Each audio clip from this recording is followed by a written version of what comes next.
Good morning, Flosstube friends. I have missed you. It's been a month since I did my designer collaboration video, and you've been in my mind and in my heart, and I have missed you. This is November 4th, Monday morning. I am ready for work early because daylight savings time has got me waking up early. And so I wanted to get this video out there to catch you up on what's been going on and show a little bit of stitching and a book review. So normal video, except for the first part of this, which is going to be, I think, the most difficult video I've done. We have had a very rough, emotional month, and I'd like to share a little bit of that story with you, but then we will move on to our stitching. A month ago, my mother had a stroke. I had seen her on Saturday. We had had a conversation. She had enjoyed a piece of cheesecake that I gave her. And the next day, Sunday afternoon, my sister went to visit, and Mother did not recognize her. Her speech was garbled. She was a different person.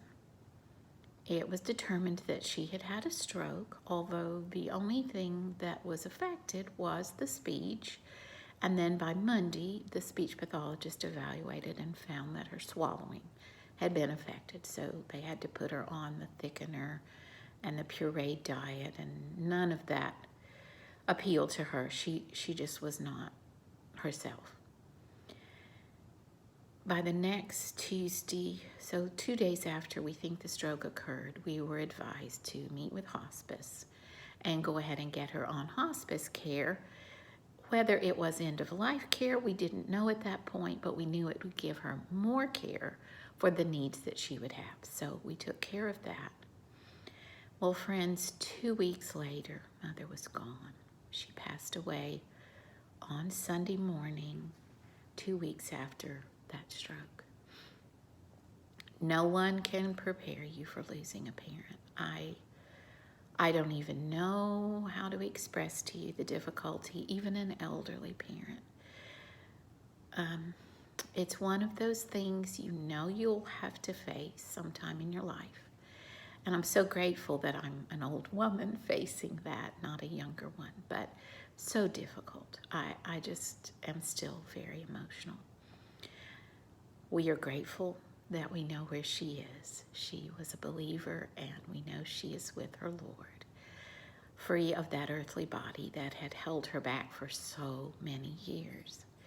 But it's hard to know that she's gone. We miss her here.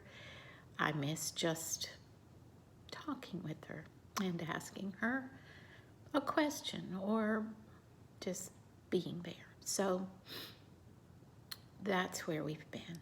And now we're getting back to normal life, if there is such a thing. But the amazing, rather unbelievable thing about the whole process and the month that has just passed is that for months before Mother became ill, my husband had planned a once-in-a-lifetime vacation for us to go to London, England. And he did not want to reschedule that trip. He was resistant to make any change. And so a week and a half ago, I was on an airplane from the Dallas area to London.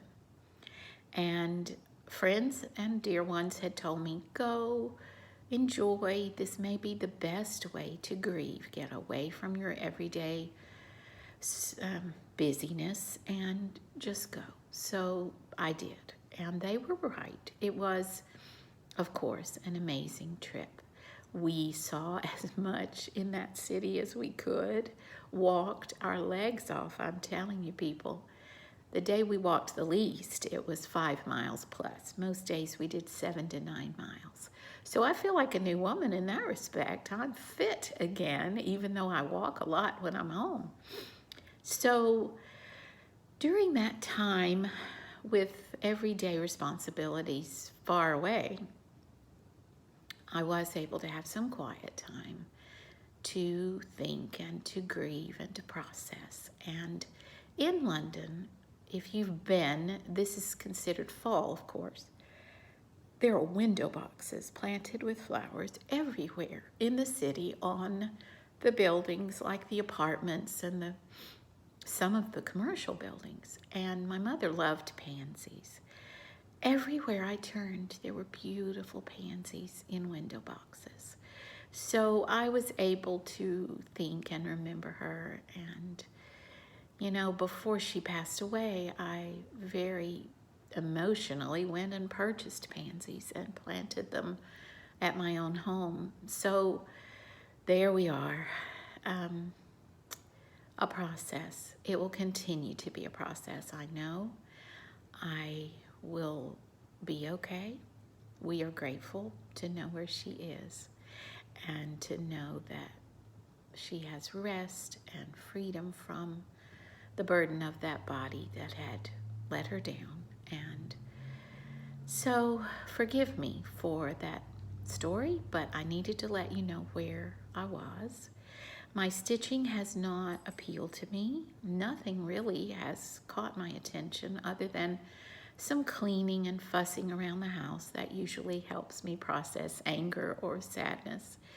But being away for those 8-9 days, I think, was a balm to my troubled soul. Now we are home. I am so glad to be back. There's nothing like home. And back to work and normalcy, if there is such a thing.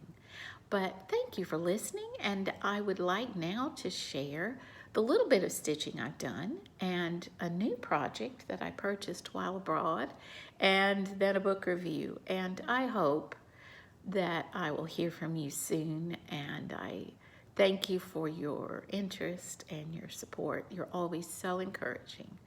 And just know that I've missed you very much. And if I could have focused on telling you the story before, I would have. But it's here out there now, and we'll move on and hopefully get some stitching done, because I do feel that that's the therapy I need now. The first thing I want to share is the piece that has a companion, which I had just completed a little while ago. This is the home Longwood in Natchez, Mississippi. It was designed, back in the 70s by Delta Needlecraft. And I took this with me and did do a little bit of stitching while we were gone. It is easy stitching because it is on Aida.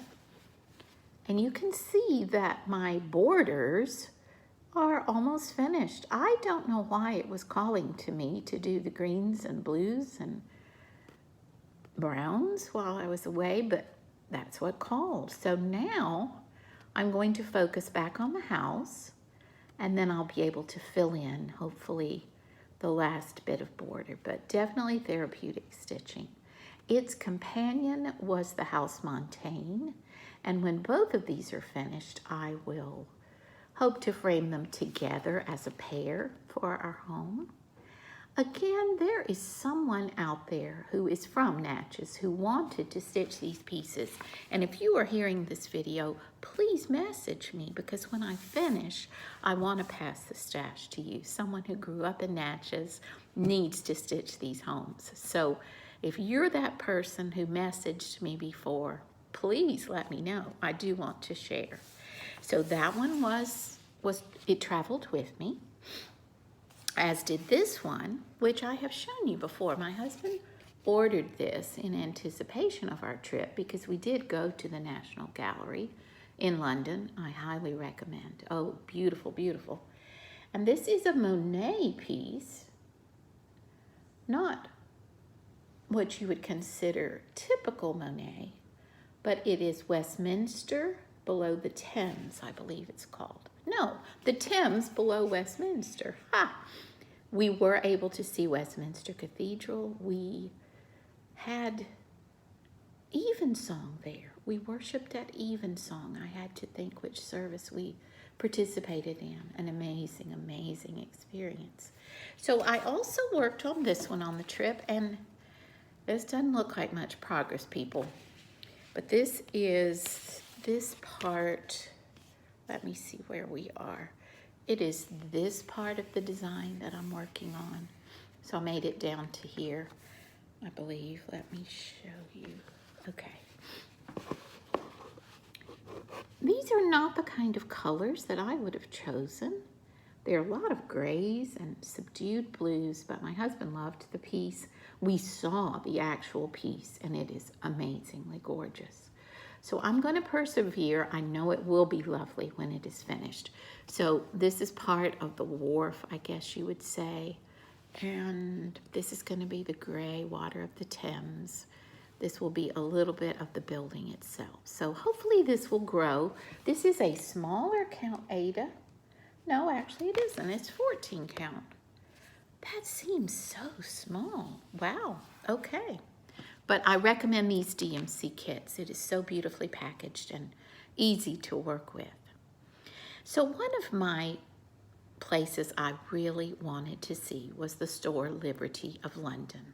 My oldest daughter actually had a dress that was made from Liberty of London fabric that my mother had made for her. And my husband was skeptical. He thought, how great can that store be? But we made a special trip over there, and oh, people, if you are in London, go to Liberty of London.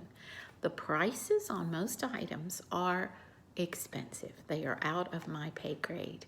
But we went into their haberdashery section and browsed fabric and notions, and they have some knitting patterns, I believe, and needlepoint. Well, when I saw this model stitched in Liberty of London, I said, I don't think I know how to do needlepoint, but I have to have this. So I have purchased a stocking, a Christmas stocking, and this picture does not do this justice. Oh my goodness, y'all, that model was gorgeous, and it's huge. The company is called Primavera, so they are not the hand-painted, top-of-the-line needlepoint canvases, but if I'm going to start as a beginner, I don't need to jump into that. I hope this doesn't mean I've gone over to the dark side if I'm doing needlepoint. But this one is called 2009 Shaker Stocking, designed by Joanna Allen. And so I needlepointed in the hotel room. Not much, but let me show you these beautiful wools. And I'm sorry they've gotten all higgledy-piggledy, but these are by Anchor. And they were made, I'll show you the beautiful blue, in, wait a minute, Hungary.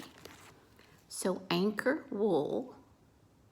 I have many skeins, so many lovely colors. Here's the one I've been working on lately. There's a lighter blue. There's a mustard yellow. Really beautiful. So let me show you this canvas, and we shall see where I go with this. Some of my needlepoint friends say that I need a frame. Some say I don't. So far, I do not have a frame, so we'll see. But here's the canvas. Oh, you're not going to be able to see that. Okay, we'll do it one section at a time. I'm a little scattered. Okay, so there is the top of the stocking, and you can see I've done some stitches there. And then you have the blue sky with the snowflakes, and then let me see if I can show you. Okay, there, that's coming through, sort of. There are the houses and the people, the little guy sledding. I mean, what's not to love? I actually came down here and started this little tree because I wanted to use up what I had on my needle with that color. And it goes all the way down, forgive me for the dizziness here, to this at the end.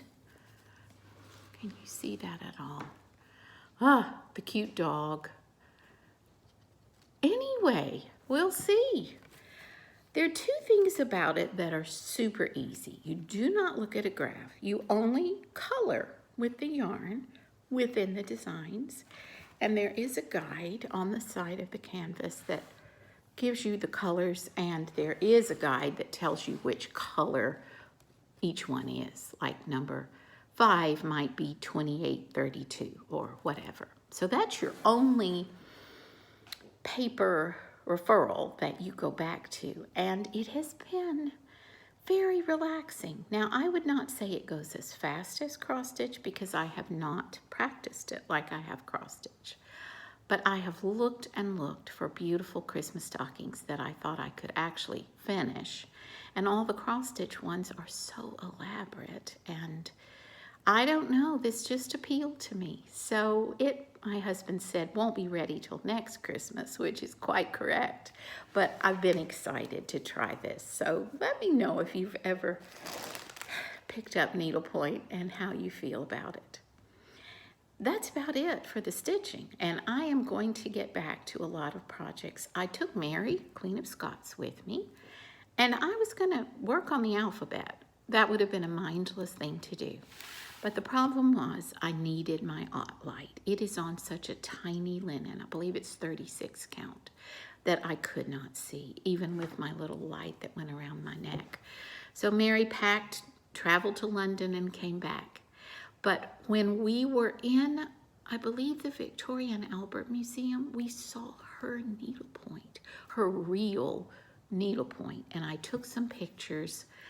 Oh my goodness, it was tiny, it was beautiful. Her stitches were far from perfect, which made me feel a bit better. And apparently she and her ladies-in-waiting stitched many of these pieces while she was imprisoned. But that was super cool to see that. We also saw a beautiful antique sampler and a treasure box. I posted those pictures on Instagram. Those stitches were tiny and perfect and had been stitched by an 11-year-old girl. Amazing. But I've got to pull my projects out that have gone to the drawer and been ignored. So hopefully that's going to happen, even with holiday season upon us. It is my goal to put in stitches every night. My book review is from way back before all of these things happened, but my daughter had checked the book out again to read it since I had read it and she had not. And so I have the copy to show you. I had never read Marisa de los Santos. I'm sure I'm mispronouncing that. But this was in my library at the college where I work, and so I brought it home. I'll Be Your Blue Sky. And friends, this was one of those books that you start and you do not want to put down. It deals with some life issues that we all need to be aware of and deal with. Again, precious character interactions. Just a book to read and to love. So after finishing this one, I did get her other book called The Precious One, and I got it on audio. I did not read it. I actually read this book, and it really spoke to me as well. It dealt with a completely different life issue that needed to be dealt with for me emotionally, and both are beautifully written. There are some difficult parts, as often we find in these books that help us process and open our minds. But I cannot recommend this one enough, or The Precious One, and I am going to explore some of her other topics, or her other titles. One is called Falling Together, one is called Belong to Me, one is called Love Walked In.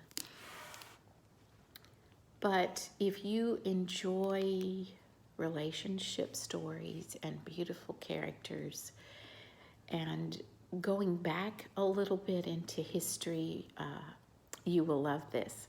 I'm sorry I can't be more specific. I feel that my brain is still a little bit of mush. I will tell you a rather funny thing. This was labeled at my library romance. This is not romance, I want to tell you.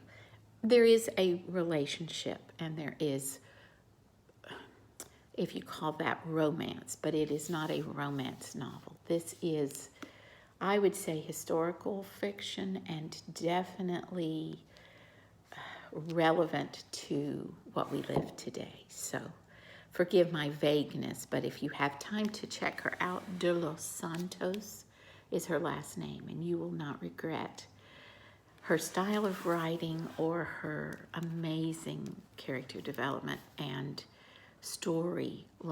Just beautifully written. I have gone to 20 minutes. I did not mean to be that long today. I would love to upload this before I leave for work. Feel the love I'm sending, and hugs from Texas. Beautiful fall day today, loving the foliage. We're having yellow trees, orange trees here this year. So thrilled. Foliage was gorgeous in London as well.